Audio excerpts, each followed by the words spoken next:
Yo, what's up guys, Sam here, and today we're going to be doing some street photography with a new camera that I got for myself for Christmas, and that is the Canon 7 along with the 50mm 1.4 LTM. I'm shooting Kodak Portra 160 today.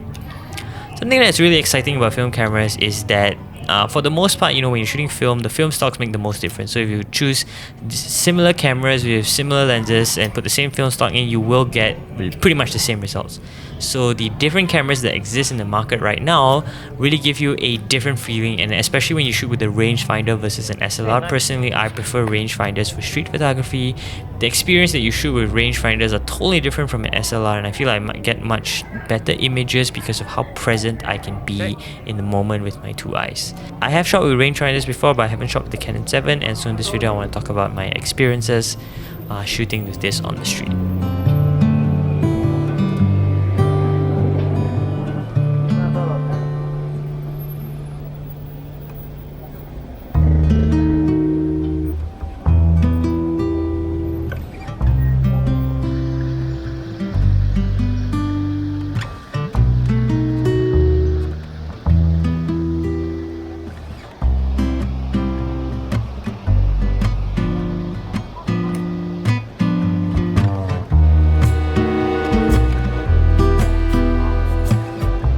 Now, my first impressions of this camera is that it's a camera that I would shoot for short periods, but not on a long photo walk or a long shoot. I think the main problem with a lot of the earlier models of Canon cameras was that the body was really, the grip part was always too flat. And so what that resulted in is that your palm needed to put a bit more pressure to hold the camera, and that results sometimes in your hand cramping up or a little bit more muscle tension. And so in terms of shooting with this for long periods, I don't really like it. But the rangefinder is really big and bright, which just makes it so much easier to focus. However, the rangefinder patch is a little bit hard to see because it doesn't have defined edges like other rangefinder cameras. So it can be hard to see the edge of the rangefinder patch.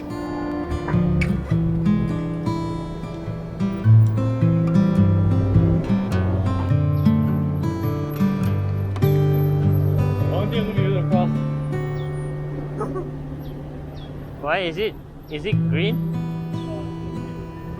It's still red, yeah.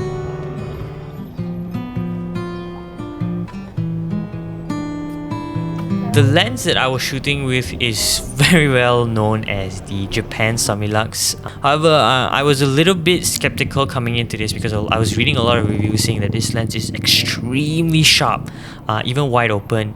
And whilst I didn't shoot wide open, obviously, even though I tried to, but because it was just too bright and too hot, I had to stop down quite a bit.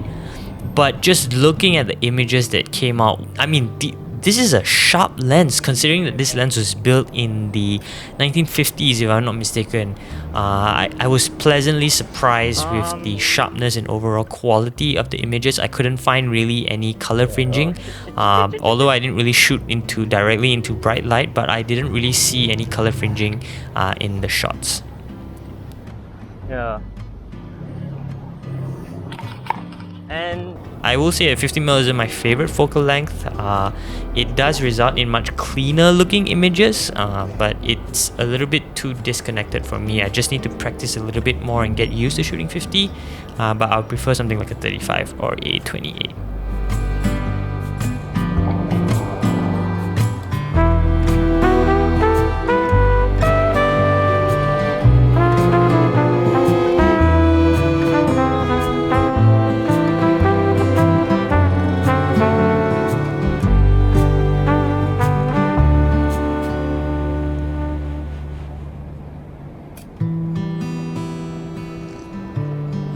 So this isn't a full review of this camera. I do want to do it down the road, but I just want to get a bit more experience shooting with this. It is a really nice camera to shoot with.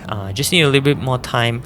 Not too happy with the ergonomics of the camera. It's a little bit bulky, and the design isn't my personal favorite.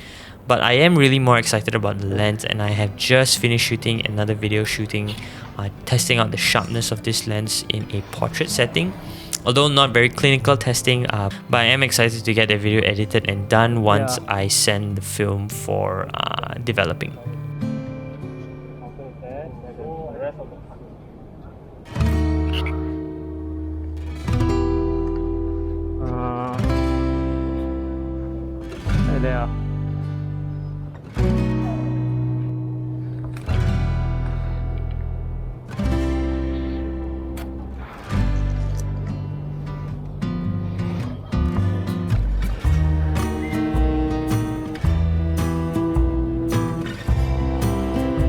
yeah, thank you guys so much for watching. Let me know what you think of the Canon 7 and the lens, if you have used it before or what you can see from the images. So yeah, if you like this video, do consider liking and subscribing and sharing this video.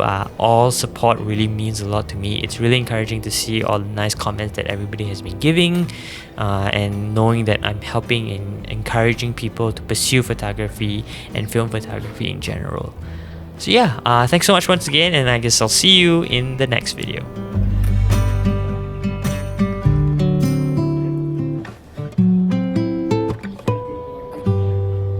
$36.